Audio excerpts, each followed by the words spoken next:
Joining us left to right on your screen are head coach Tony Vitello, regional most outstanding player Drew Gilbert, and Will Heflin. Coach will make some opening remarks before we take questions. Coach? Yeah, I'm just really thrilled for our guys and our fan base. They certainly deserve the assist, a John Stockton effort, if you will, out of them for the weekend. And because of the excitement, it's tough to put anything together that's too rational. So I'll kind of plagiarize off what I said post-game to ESPN is that play in the outfield where the player of the tournament here didn't even know where the pop-up was, and Evan Russell kind of comes in and saves the day, has been the theme of this group's, year, really, to be honest with you. One guy picking another guy up. And then the other thing, too, along with those same lines is, if I'm not mistaken, Sean Hunley's never taken the ball after Will Heflin this year for whatever reason. And this was the first time. You can correct me if I'm wrong, Will, but even if it wasn't the first, it was a special time. Those guys are thicker than thieves. They've been super close. And so you just kind of felt like one guy wasn't going to let the other one down.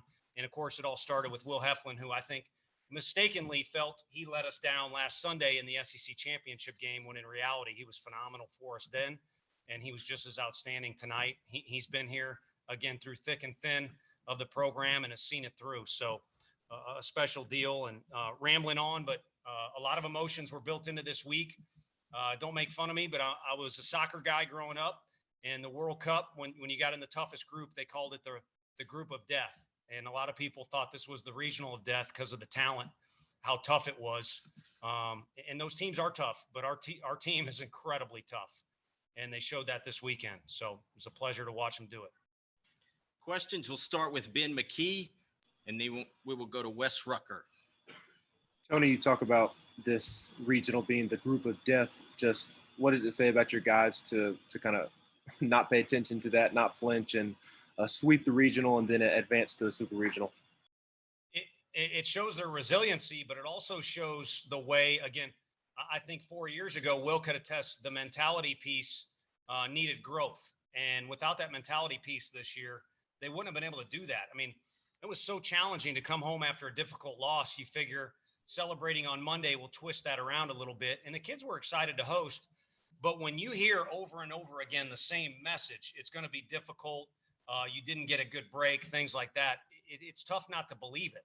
So whatever that ping pong match was going on in our guys' head, clearly they said to themselves enough times or more times than the negative, we'll get this done. And this is the spot we've been working for all this year. Wes? Yeah. Question for Drew. I know that, you had that sort of power surge early in the season, and then for whatever reason, just didn't get the ball out of the park for a while there.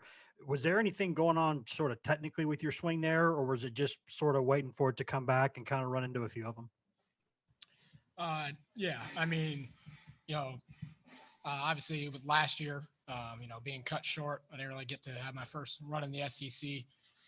It's a tough league, and, kind of getting used to, higher pitch and all that, it's definitely a challenge. But, you just kind of keep grinding through it and keep making adjustments, and, things usually pan out at the end of the day. Jordan and Mike Wilson. Yeah. Hey, Tony, there was at one point this season, we kind of talked about this team has accomplished a lot of firsts since, and back then you said, you're kind of numb to it. I imagine this one feels a little different. Your back probably feels some type of way after that front flip into right field. Can you just kind of touch on just how special this first since win is to get to the Supers? Yeah, I don't think we can qualify that as a flip. It was just kind of a spastic tumble, but it was a fun one. And it's kind of a tough spot to be in when the guys are waiting for you. But a few of them got their first licks in, a few cheap shots, if you will, in that deal. And that exhilaration is the best I can do to describe it. I really made sure I took a moment after the last out to watch our guys. And, our whole coaching staff has been in this position before. And that doesn't mean it's not any sweeter, but just really happy for these guys that they got a taste of it. I mean, when we came back from Chapel Hill, the exact words from Will Heflin were basically, I can't believe we were missing out on that my whole career. I had a blast. It was his first regional he experienced. And those kids were dying to get a second go of the SEC tournament and a regional because they didn't feel like they performed the best they could in 2019. And then also they just enjoyed it so much. And then you throw in the pandemic and you got to wait extra time. So I'm willing to bet Will Heflin will say it was well worth the wait. And better this time. Mike? Tony, I'm curious, over the last 4 seasons here, what have maybe been the hardest parts or the most challenging parts of building this to get where you are now, and how much sweeter do those things then make the going in the crowd and celebrating with fans and the spastic tumble situation? You weren't supposed to agree with me on that deal, but I see where you're coming from.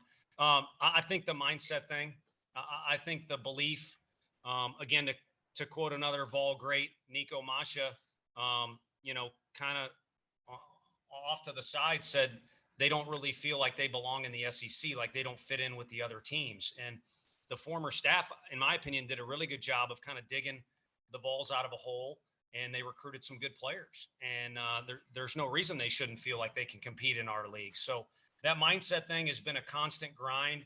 And when Jordan mentioned all the firsts, when you are kind of knocking down walls and changing some things, your mindset has to go along with it. And along that way, you kind of learn some lessons like, hey, that didn't work out too well. Or maybe we can't celebrate like madmen, in the middle of a series until the job is done. So that piece is taken a lot. And I can tell you recruiting is important because it's a lot easier to recruit it than it is to coach it. Troy, then Joe. Will, you left Chapel Hill in 2019 thinking it was your last college baseball game and that defeat to North Carolina. I guess, what does a day like today mean to you to be on the mound on the day where y'all win this thing? Yeah, so I kind of got deja vu right now because I was sitting next to him when we got beat in that one, and I'm looking at this post game and I'm like, winner, winner, winner, winner, winner, winner. And you can look at everybody who has been a part of this team and look back on a moment where maybe they were the hero or they kind of carried some of the load. And so for me to get the ball today, I knew it was going to go well. Like, there was no doubt. I mean, how could it not? Being around these guys, playing for this guy, working as hard as we do year round, and all the circumstances that have come along with it, it was awesome. Yeah, for Tony and Will, if you guys can, on Sean, obviously he's been huge for you guys all year. What does it say to you and mean to you that he had this performance, after the way Friday went down? It means the world to me personally because, it don't matter how X's and O's. I mean, I think Liberty's as well coached as any team in the country, but you also got to have talented players like they have as I look at the stat sheet. So our coaching staff owes an awful lot to all of our players, and some that their time is finished here, but that guy stands out pretty heavily. And on Friday, you could see the guilt that he thought he kind of put us in a position where, we had potential to be eliminated. And I understand that he wanted to throw the ball a little bit better, but we asked him to do a lot on Friday, and he got us out of a big jam. And, to see that relief on his face when Drew hit the homer, it meant a ton to me personally, and I think all the guys. And it was unique emotion that he showed because he's always so stoic. So I'll let Will carry on from there. Yeah, I mean, he's our guy. He has been since he's been here, kind of in different roles. And it's so funny because he's just a goofball. But when he's out there, his demeanor is unmatched. He's so composed, which is why he's so good, even in those tough situations. And he has really good stuff, and he trusts it, and he pounds his own.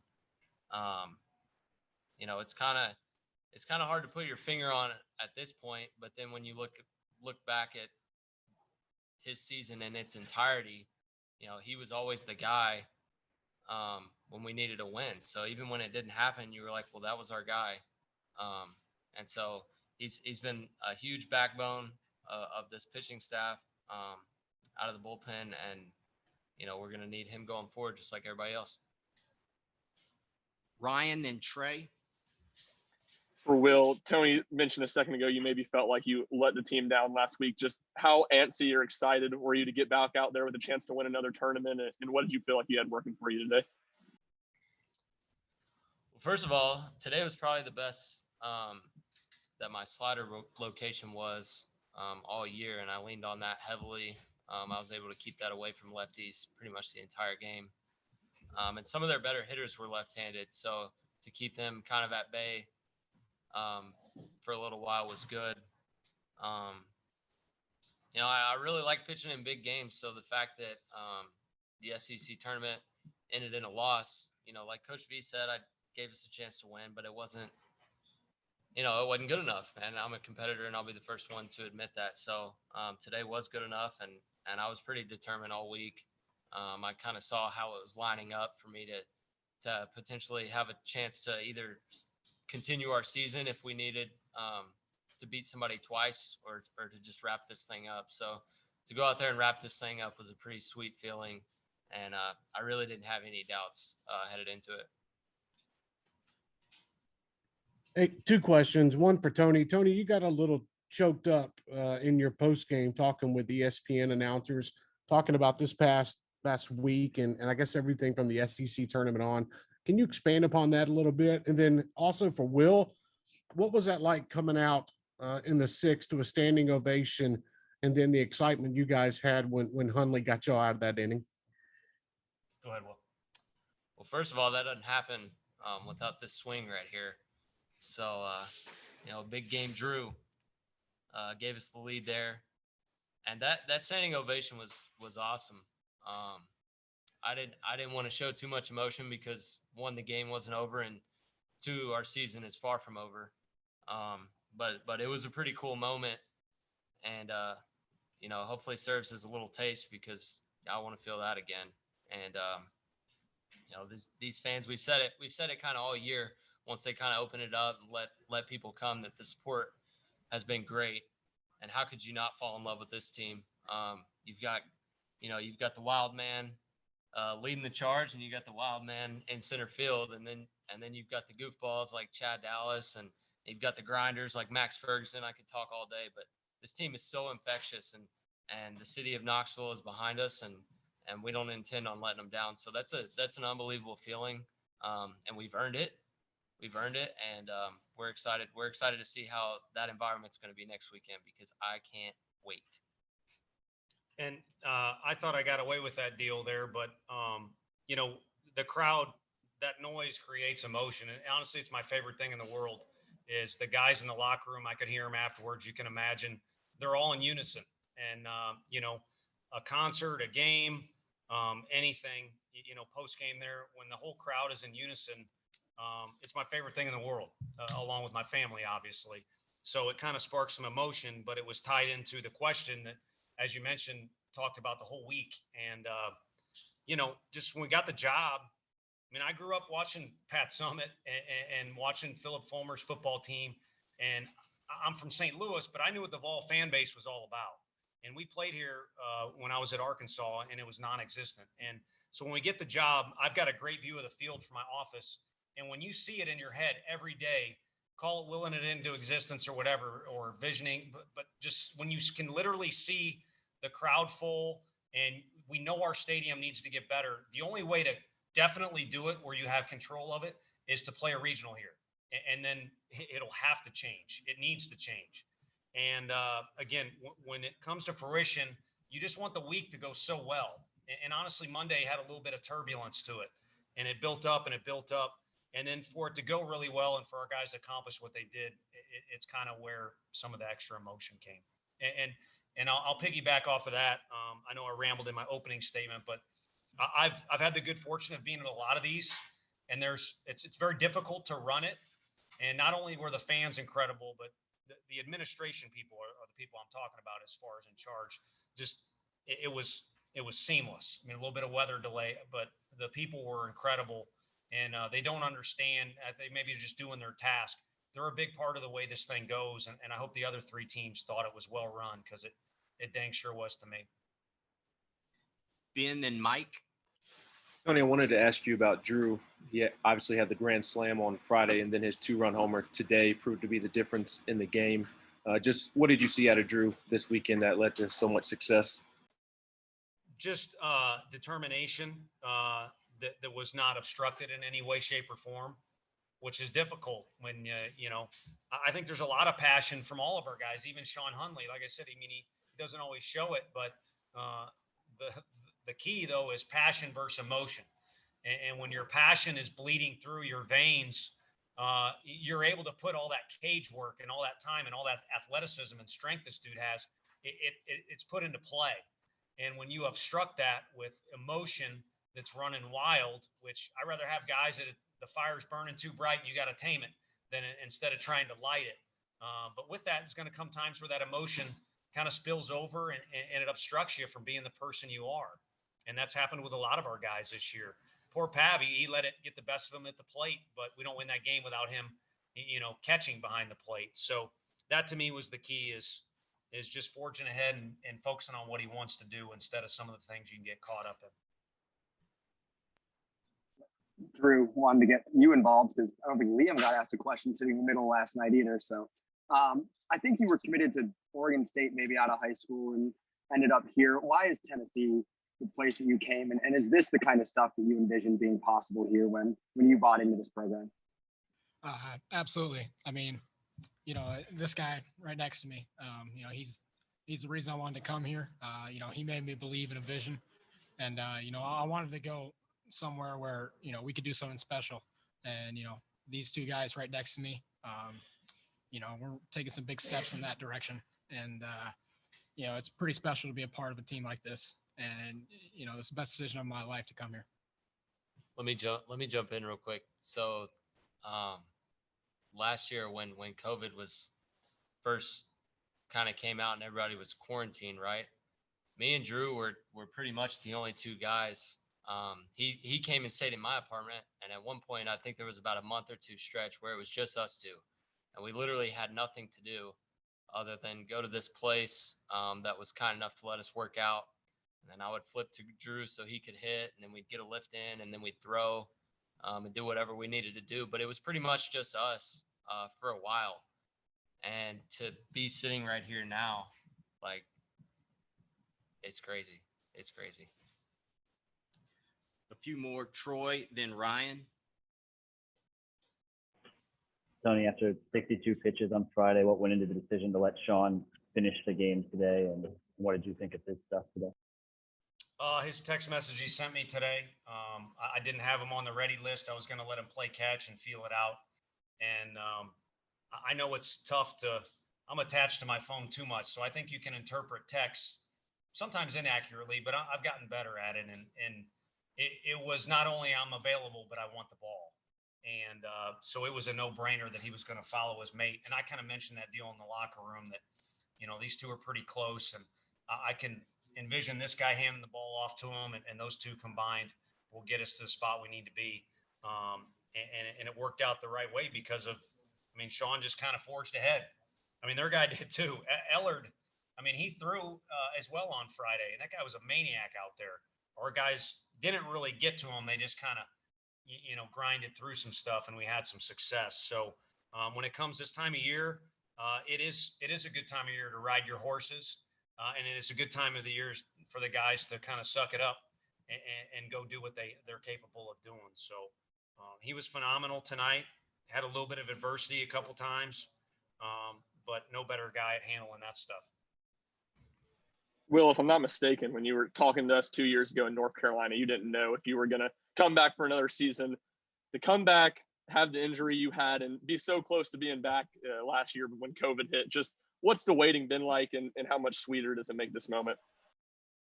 Yeah, it's been worth it, 100%. There's no other way to put that. And part of the reason I never gave the ball to Hundley this year was because he would always come in on Friday because we would have the lead, and he would just finish that thing out. So just had to get that in there. But it's hard to put into words. And I don't want to get too reminiscent because, like I've said several times, it's not over. But it's been absolutely worth it, and it hadn't always been easy. But it's been a whole lot of fun, a whole lot of grit, a whole lot of sweat, and I'm just really excited for next weekend. Last two questions, Wes, then Trey. Yeah, Tony, I know that when you're playing or coaching in a weekend where balls are flying out of the yard left and right and anything could change in a second, I'm sure everything's sort of laser focused on the moment. But you talked about sort of looking at your office and looking out onto the field and thinking of what the place could be. Do you ever at any point during the weekend catch yourself thinking, if they could stack those porches there, sort of fill this in the left side, just sort of what kind of make the place a cauldron, like what's possible at a place like this? There's gaps to be filled. I think there's gaps to be filled for next weekend. It may cost money or some construction, but there's spots. And I got a lot of text messages from people that aren't, and no offense to anyone, not just your average fan, but former players here. And I don't know, they were going to track the demand, but I think there's more. Because every time someone lays eyes on this group of guys, they kind of fall in love with how they do things, even if we take one on the chin. So I think for the time being, hopefully I'm not getting myself in trouble saying that, but that's where my present mind is. But then in the future, yes, I think, the one thing we have going on is our fan base is incredibly rabid and crazy for the Vols. And then two, we have a quaint park. So I think everybody could possibly surround the whole stadium depending on where you go with stuff, or maybe you stack some things, like you said, the porches, and make it even more electric, which is really fun to envision because this weekend was pretty special. Like I said, John Stockton effort there. You don't even know who John Stockton is. Jazz. That's correct. I was going to let you finish that. I was going to let you finish that one, Tony. But no, thinking about it also, you guys not having to go anywhere, getting to stay at home. How, I know you guys put it in through the whole season to get to this point, but actually how big is that as a head coach, knowing you don't have to pack up, go on the road, change anything that you guys do during the week? How is that going to favor you guys over the next 5 days? It puts you in a great position. The one thing John Wilkerson and I always talk about, though, is circumstances are what you make of them. So earlier today, there was a rain delay, and when that stuff's going on, you could pick sides, who it favors, or, what time of game, all that stuff. But that's all on paper. So what you kind of do internally and what you make of the circumstances is huge. But it certainly puts us in a better position, and it allows us to get into our routines. Max Scherzer, gotta love that group of guys he played with. They're crazy. But that team, we won a regional out on the West Coast, which we had to travel all the way out there, and it was a grind. And then we had to stay out there and play a super regional also on the West Coast. And I think we just ran out of gas. I mean, Max had a no-hitter going in the first game of that super. And I think our guys kind of ran out of gas a little bit. We were out of our element. It's a different, style of baseball and things like that. So the hard work they put in and the amount of wins that they've been able to stack up, not just in the win column, but just throughout the year, different wins, has put them in a favorable position. Thank you very much, and congratulations. Thank you, guys. Go Vols. Thank you, guys.